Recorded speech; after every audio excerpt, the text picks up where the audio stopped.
Israel और फिलिस्तीन के बीच में जो युद्ध चल रहा है उसको लेकर के देश में भी राजनीति हो रही है, तरह तरह के प्रदर्शन हो रहे हैं। कुछ संगठन ऐसे भी हैं जो फिलिस्तीन की इस कार्रवाई को भी सही ठहरा रहे हैं। हमारे साथ मौजूद है हरनाथ सिंह यादव, जिन्होंने ऐसे संगठनों को लेकर के सवाल भी खड़े किए हैं। हरनाथ जी हमारे साथ में। हरनाथ जी, हमने देखा है कि अलीगढ़ मुस्लिम यूनिवर्सिटी में प्रदर्शन भी किया गया, एक तरह से फिलिस्तीन की कार्रवाई का समर्थन किया गया है जो इजराइल में की है हमास ने। देखिए, अलीगढ़ मुस्लिम विश्वविद्यालय की देश के अंदर विदेश के अंदर बहुत बड़ी ख्याति है और देश विदेश के तमाम बड़ी संख्या में छात्र जो वहाँ ज्ञान प्राप्त करने के लिए आते हैं, अच्छी से अच्छी शिक्षा प्राप्त करने के लिए आते हैं। परंतु कतिपय तत्व ऐसे हैं जो समय समय पर ऐसे कृत्य करते रहते हैं जो अलीगढ़ मुस्लिम विश्वविद्यालय की प्रतिष्ठा को, उसके सम्मान को गिराने का काम करते हैं। ये अभी जो इजराइल के ऊपर कट्टर आतंकवादी संगठन हमास ने आक्रमण किया और जिस तरीके से निर्दोष लोगों की हत्याएं किया, बंधक बनाया, महिलाओं की हत्याएं किया, उनके साथ दुराचार किया, लड़कियों को उठा करके ले गए, छोटे छोटे 3-3, 4-4 वर्ष के अबोध बालकों को बंधक बना लिया। ये तो एक तरीके से अमानवीय कृत्य का, ये बहुत छोटा शब्द पड़ता है, एकदम सीधे सीधे वहशीपना है। तो ऐसे, और भारत जो है, आदरणीय प्रधानमंत्री जी ने भारत के स्टैंड को तत्काल जो है, जैसे ही इजराइल के ऊपर ये आक्रमण हुआ, स्टैंड क्लियर कर दिया।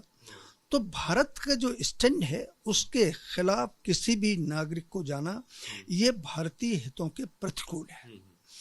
तो अलीगढ़ मुस्लिम विश्वविद्यालय में जो रैली कुछ लोगों ने निकाली, वो अलीगढ़ मुस्लिम विश्वविद्यालय की प्रतिष्ठा को तो डाउन करता ही है, खराब करता ही है, लेकिन जो भारत की जो अपनी नीति है, भारतीय हितों की दृष्टि से जो चिंतन है, उसके ऊपर भी सीधा सीधा आक्रमण। आपने कोई चिट्ठी भी लिखी इसको लेकर के? मैंने माननीय मुख्यमंत्री जी को ये पत्र लिखा है और उसमें यह कहा है कि अलीगढ़ मुस्लिम विश्वविद्यालय की इज्जत को बचाया जाए। अलीगढ़ मुस्लिम विश्वविद्यालय शिक्षा का बहुत बड़ा केंद्र है। कतिपय लोग अलीगढ़ मुस्लिम विश्वविद्यालय की प्रतिष्ठा को समय समय पर गिराने का काम करते हैं। इसलिए जो हमास जैसे कट्टर आतंकवादी संगठन के पक्ष में खड़े होकर के जो रैली निकाले नारे उनके पक्ष में लगाए, ये पूरी तरीके से अनुचित है, देश की और विश्वविद्यालय की प्रतिष्ठा के प्रतिकूल है। इसलिए मुख्यमंत्री जी को संज्ञान लेना चाहिए, कठोर कार्रवाई करना। सिर्फ एएमयू में नहीं बल्कि जो है कई जगहों पर इस तरीके से जो है खबरें सामने आ रही हैं जहां पर लोग इस तरीके की कार्रवाई का समर्थन भी कर रहे हैं। एक तरफ भारत सरकार, खुद प्रधानमंत्री जो है, और सिर्फ प्रधानमंत्री नरेंद्र मोदी नहीं बल्कि दुनिया के तमाम बड़े नेता इस तरीके के हमास ने जो हमला किया है उसकी भर्त्सना कर रहे हैं, लेकिन कुछ लोग भारत में ही कह रहे हैं कि नहीं, वो ठीक है। देखिए, जो भारत में का जो विपक्षी लोग हैं, विशेष तौर से कांग्रेस है, अन्य उनके साथ में दल खड़े हैं,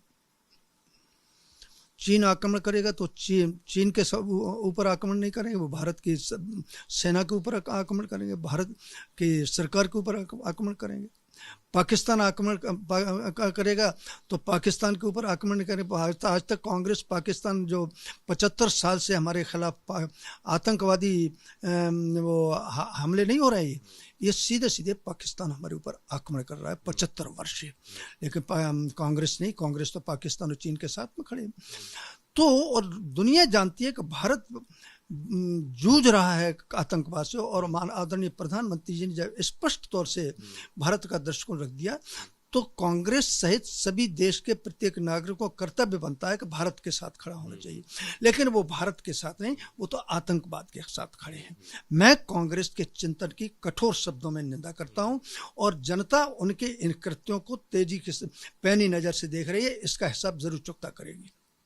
यानी साफ तौर पर जिस तरीके से हमला किया गया है हमास के द्वारा इजराइल के नागरिकों के ऊपर, उसकी दुनिया भर में भर्त्सना हो रही है, और ऐसे में अगर हमारे देश में ही कोई उसको सही या जायज ठहरा रहा है तो उसको स्वीकार नहीं किया जा सकता, फिर चाहे वो कुछ छात्र संगठन हो, फिर चाहे वो कुछ और राजनीतिक दल के लोग हों, और फिर चाहे वो कांग्रेस की तरफ से जिस तरीके से CWC का बयान सामने आया था, जो उसका रिजोल्यूशन था, उसका जो एक हिस्सा था, उस पर भी सवाल खड़े कर रहे हैं बीजेपी के राज्यसभा सांसद हरनाथ सिंह यादव।